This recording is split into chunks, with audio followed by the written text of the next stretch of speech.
This is The Roadmap with Ted Jenkins.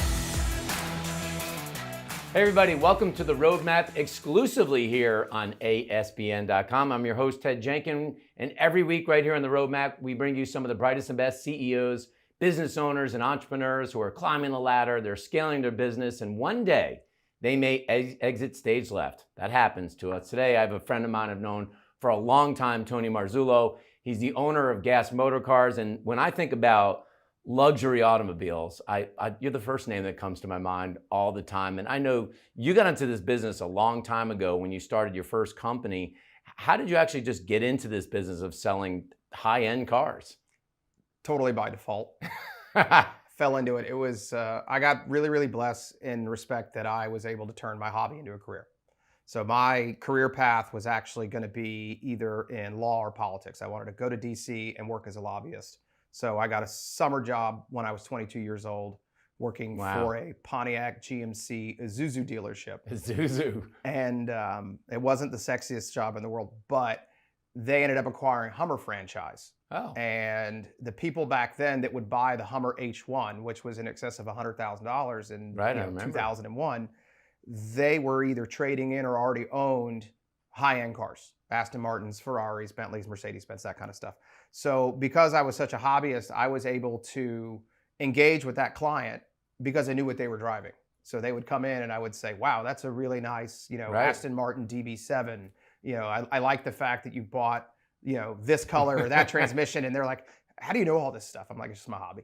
So I got recognized by the owners of the dealership of being more or less, not a pro, but very knowledgeable in respect to those types of cars. So therefore, they kind of put me in the role of a liaison between those clients and the dealership. Right. So the guys coming in to buy Hummers pretty much were directed to talk to me. And I just fell into this niche of... But you said this is even like for you in high school, like even I was in way the back cars. then, you say kids would go out and do other stuff, but you would actually go to dealerships and look at cars. Yeah, I can't see, so I was a terrible athlete. So my only hobby was cars. And I ended up becoming friends with a lot of my clients. So I kind of, and I didn't do this, I didn't design it or engineer it. I just kind of self-invented the idea of being blatantly transparent, honest. Right. And what happened in the byproduct, which was an immediate byproduct, is that client trusted us. And then we became friends. So I think that, the genesis of any relationship to work well is going to be trust, right? So they would start asking, like, I know you sold me the Hummer, but can you go find my wife a Bentley? Yeah. Or I've got this Ferrari and I really want to sell it, but I don't want people coming to my house because it sketches me out. So do you mind helping me sell this Ferrari? And that's kind of how I started my first business. And my at the time girlfriend, now wife, was basically, you got to pick one or the other, dude. Like you can't you can't do both. And you can't work 12 hours a day and then come home and do 2-3 hours extra work for your clients as a favor. And I wasn't charging any of these clients back then. You're just doing them a favor. I was doing it strictly to maintain the relationships and get referrals. Figured if I did them a favor, they're going to do me a favor, which would in turn send me business. There are a lot of owners that they brand their company. You started out as Global Auto Solutions, and then you rebranded to Gas Motor Cars. Was that out of necessity, or did you look long-term into the business and say, look, before I get too deep into this, I want to brand it this way? Necessity, in a very unfortunate necessity. So the state of Georgia at one point in time changed the laws, and I was not in the know that they changed laws that a broker, which is what I was, an auto broker, need to operate by the same standards and be licensed the same as an auto dealer. So I had a fun year, let's just call it conversation with the Georgia Department of Revenue, where we did come to an agreement, which I think was favorable for me. And they basically said, we're going to forgive the fact that you've been operating as an auto broker, not licensed properly for the last X amount of years, but you need to get a dealer's license. So I did. I got a dealer's license. I bought a building. We went from a broker where I was essentially working out of a warehouse space To a dealer. To a brick and mortar dealer, buying cars, selling cars, trading cars. We do consignment cars, so everything. So talk to me about the pandemic. The pandemic hits in March of 2020. There are a lot of businesses like restaurants that almost cratered. Did it change your business? It seemed to me like the auto industry just boomed in the pandemic, and it was hard for people to find used cars, especially like luxury used cars. Did that change your business at all? it didn't change my business. It changed the automotive industry forever. And Forever. yeah, this could take a minute to dissect this. And so your initial question about my business specifically or the auto industry, everything came to a screeching halt at the beginning of shutdown, let's call it, right? So, and before that screeching halt and when we were shut down, the industry itself, just because the economy was booming, the industry was scaling, and we were scaling as a company like a rocket ship. We shut down, people get nervous, they think the world's coming to an end, and so what do? They all stay home for 1, 2, 3 months. So what happens when a guy who's typically going out to dinner 3 nights a week stays home all week, and a family that travels, and a wife's not shopping, and the kids aren't going on vacation, there's no spring break this year. After 2 months, only 2 months, that particular individual has more money in the bank than he's had in a long time because he has no American Express bill. He has no Visa bill. He hasn't spent any money. They stayed home. So psychologically, what do? I've got this extra cash. You know what? Let's go buy a new car. So at the same time that guy was deciding he needed to get a new car because he had the extra cash in the bank, the manufacturers had been shut down and they weren't producing cars. So it upset the supply and demand curve so much that an unprecedented thing happened. It's never happened before, that used car values shot through the roof, strictly because of 10th grade economics of supply and demand. You had more people out trying to find cars. Right. And you had substantially less cars on the market. And that probably carried into summer of 2020. And by the end of the year of 2020, it was even worse, because by the end of the year, the majority of all the states had reopened and people were going back to their regular day lives, and they needed cars and they had cash and they wanted to buy cars. But we were still having massive supply chain issues, not necessarily just because the factories were shut down and weren't building cars for 2, 3, 4, 6 months. It was now the suppliers couldn't produce the parts. So some of the suppliers for these automotive industries that make a microchip that would have gone into a seatbelt sensor for a Range Rover pivoted, and they were making microchip sensors for cameras that are designed for Zoom calls. Right. Because everybody pivoted to this workplace environment to home. So all of the manufacturers canceled orders for chips that went into seatbelts and airbags and parking sensors and backup cameras. Even heated seats, right? Even heated seats. Yeah, we were try delivering a $250,000 Mercedes to a NFL player and explaining to him it doesn't have heated seats when it's a standard feature. We had to do that a bunch. So it was just the craziest thing we'd ever seen. And like I said, all these chips started going to computers and television sets because that's what people were buying. Nobody expected the car market to bounce back as quickly as it did. And when it did, it was the perfect storm for the seller, and it was the worst time to be a buyer of a new product. But if you were selling your used car, you were in an equity position, or much higher equity position, because the value of your used car went up. Right. I mean, specifically a year after. We saw that across the board. A year after the pandemic, we were taking people out of their leases and writing them checks for $25,000, $30,000. Was that the first time that a lease buyout, which generally isn't that great, you could have actually bought the lease out and then resold it and made some arbitrage on the money? Is that doable? In 25 years, I had never seen it happen. Did it happen before I was in the industry? I can't comment. I don't know. But if specific to my career in the auto industry, I've never seen or experience a client calling me saying, "Hey, I've got this Porsche, my lease is up in a few months. I think it's worth more than what I owe." And then I would get do the research and find out that not only was it worth more, it was worth substantially more. Which upset the model of a conventional lease. Like, the whole point of a lease was keep your cash in the bank and rent the car, in theory, for 3 years. And the banks were usually pretty good at predicting what that car was going to be worth. It's called a residual value. Right. And historically, 48 to 52% from the day you buy the car is what that car is worth 36 or 39 months later. And these cars were worth 75% of their original purchase price. It was wild. So in your model, I realize that some businesses are inventory based and some aren't, and you have to carry inventory. When you want to go out and you want to buy $1 million of cars or $3 million of cars, do you finance that yourself? Do you deal with a bank? Because a lot of people that start these businesses may not realize, like, you've got to have capital to create the inventory. It's not like somebody wants a Porsche and you could just find a Porsche and make it happen. And there's time that you have to sit on that inventory. Correct. Yeah. So, in order to sell cars, you have to have cars. Right. So the more cars you have in inventory, it's a numbers game. The more people are going to call you, your closure rate's going to be higher. That closure rate translates to more cars getting sold and more profit. is specific to a bit, if I had to advise an experience share with a business owner who's getting in the auto industry, cash is king. You cannot be reliant on banks to support your inventory. So when we deal with awkward times, which would be right now, where the interest rates are through the roof, debt services is at an all-time high. Auto for car loans dealers. at 9-10%. Auto loans, anywhere from, I've seen as low as 5%, but on average, I'm seeing 8%. 8%. Well, that's on the buyer side, but as an owner, if you need to debt service your inventory and use what's called a conventional floor plan company, the cost of that money has doubled, if not tripled, in the last year. So, you need cash.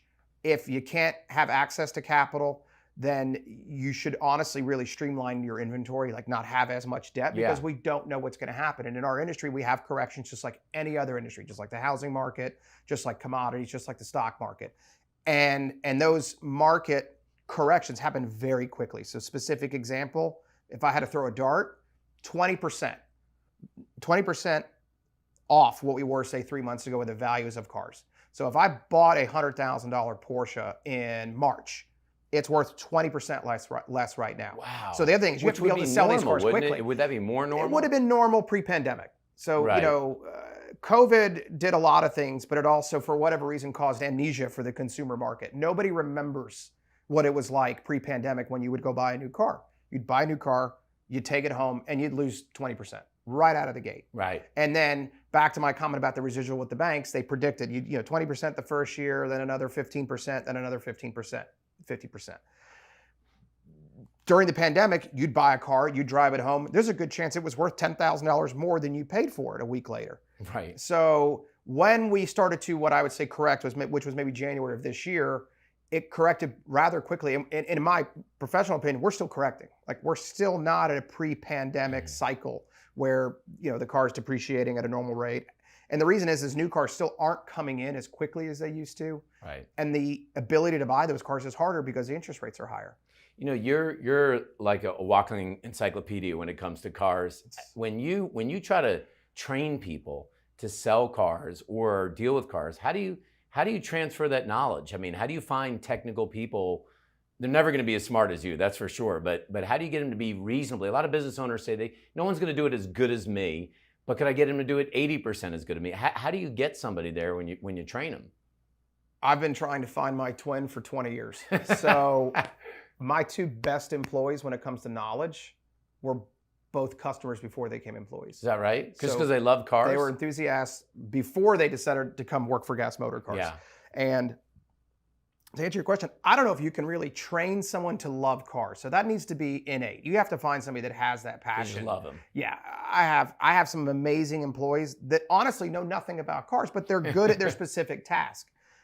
So you want a sponge. You want somebody that's going to absorb and listen to me talk to my clients and listen to me talk to people when they're at the office and pick up on certain things. Or you can teach them on how to appraise a car. You can teach them what to look for. Right. But you could, no one has enough time in the world to teach someone what the option code was for power seats on a 1997 Porsche 993 Turbo S. Like, it's, you can't do that.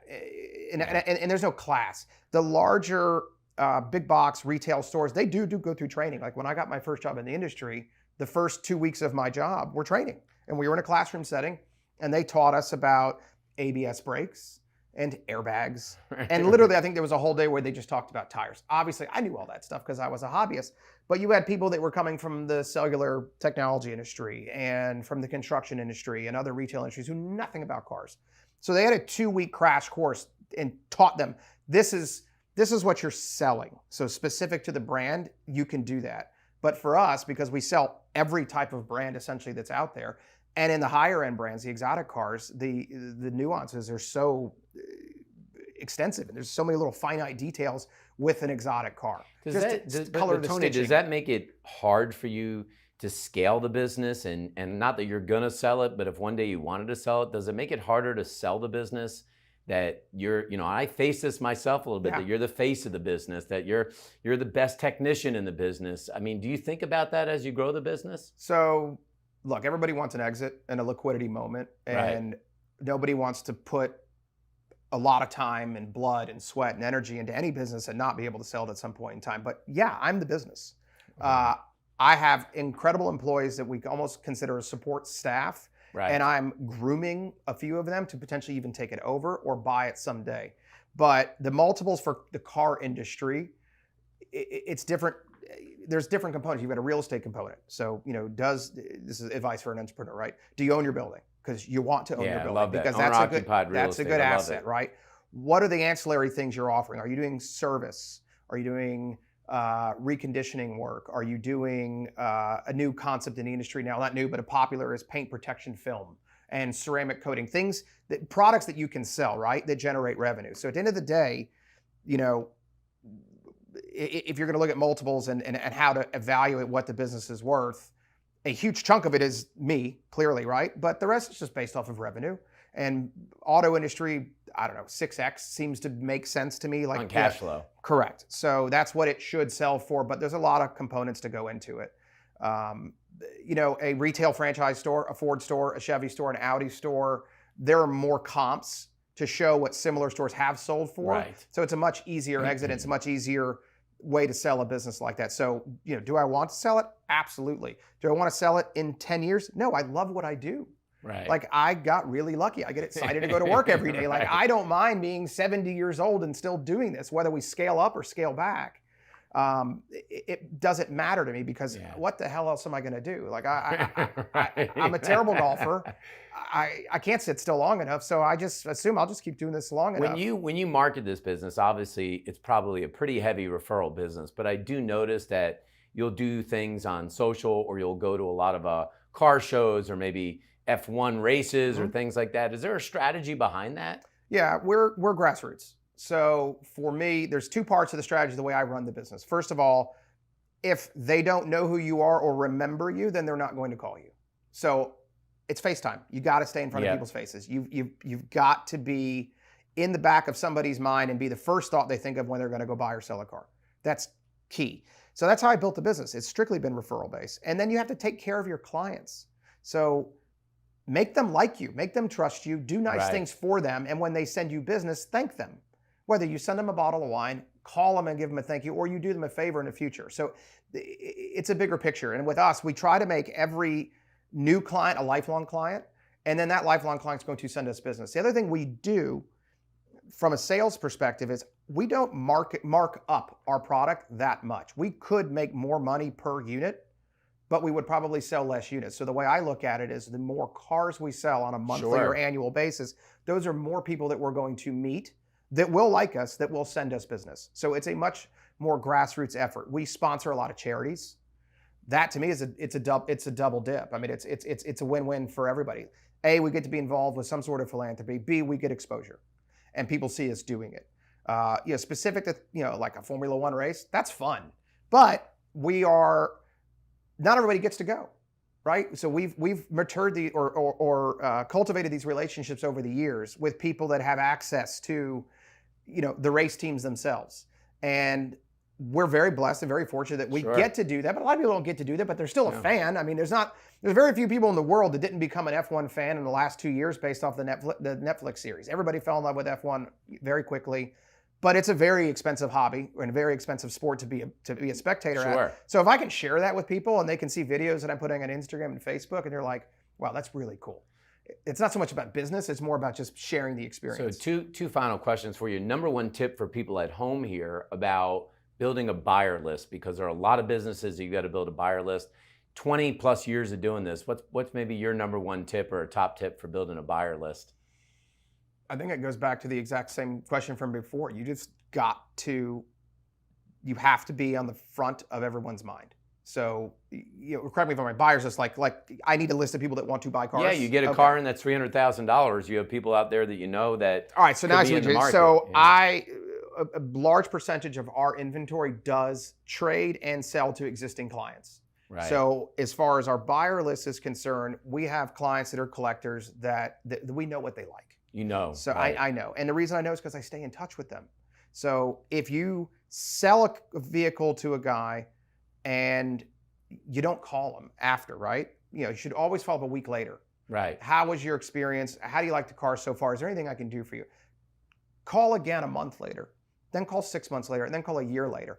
Have a conversation. What else do you have in the garage? What are you looking for? And then you know it, and I write it down. I've got like a dry erase board. I call it, in my office, it's called the wish list.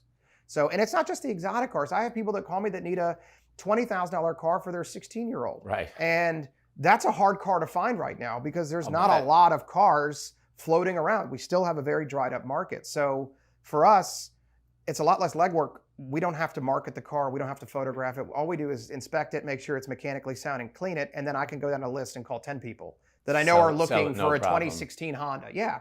And back to the high-end stuff, the only recommendation I can say is know your client. And the only way you're gonna know your client is to engage and get to know them. If you're what we call in our industry an order taker, and you just pick up the phone and you take an order and you fill the order and there's no engagement before, during, or after or post-sale, that's it. You're gonna sell that guy one car. Yeah. What's the most expensive car you ever sold? We have NDAs, so we really can't say. Yeah, because was it north of $1 million? Way north of $1 million. Way so north of $1 million. What's your favorite car? What's your favorite car? I'm a Porsche guy, so people always ask me what do you drive? I daily drive a truck. Yeah. I literally daily drive. I vacillate between a Ford F-150 Raptor or a Ram TRX. Because in Atlanta, there's really not a lot of places to go with a 600 horsepower Porsche turbo, right? But Although they drive like that on 285. Yeah, so. I truly love the Porsche brand. They actually just celebrated their 75th anniversary, and I'll probably butcher the quote, but the founder of Porsche, Dr. Porsche, said when he started the company, I look around and I don't see the car of my dreams, so I guess I'll just have to build it. And so I do feel that their cars just got such roots and such history and lineage, and the Porsches that I collect cars, mostly Porsche. But I did grow up in Marietta, Georgia, so I'm a little bit of a redneck. So my all-time dream car I just acquired, and it's a '77 Trans Am from Smokey and the Bandit. Nice. So I'm restoring that car now. But yeah, I mean, I love any kind of car that's built well. There's plenty of cars, and I'm not going to say it because I don't want to get sued, but if you ask me, what's your least favorite car, I could give you a pretty extensive list. And it goes down to the fact that they're just not built. A lot of cars are just not built that well. And to me, it comes down to quality. And if, Porsche, for example, is the best quality. I mean, they just put it together well, and they're on the road. There's 50-year-old cars you can just jump in and drive. There's a 75-year-old car that you can just jump in and drive tomorrow. So pretty cool folks that are watching this today, how can they get in touch with you? How can they learn more, see the inventory, and see what you do? So we are all over social media at Gas Motor Cars. We've got a website. It's www.gasmotorcars.com. We're located in Marietta, Georgia, right near the Atlanta Braves Stadium, Truist Park. We're open 6 days a week by appointment only. We welcome anybody to come over and check out the cars. It's like a car candy store. Folks, this is great advice on how to run a business today, especially think about building that buyer list, because any business that's going to sell a lot of anything, you need to have buyers all the time. Sage advice today from Tony Marzullo. Thanks so much for watching this episode of The Roadmap. Thanks for watching The Roadmap with Ted Jenkins.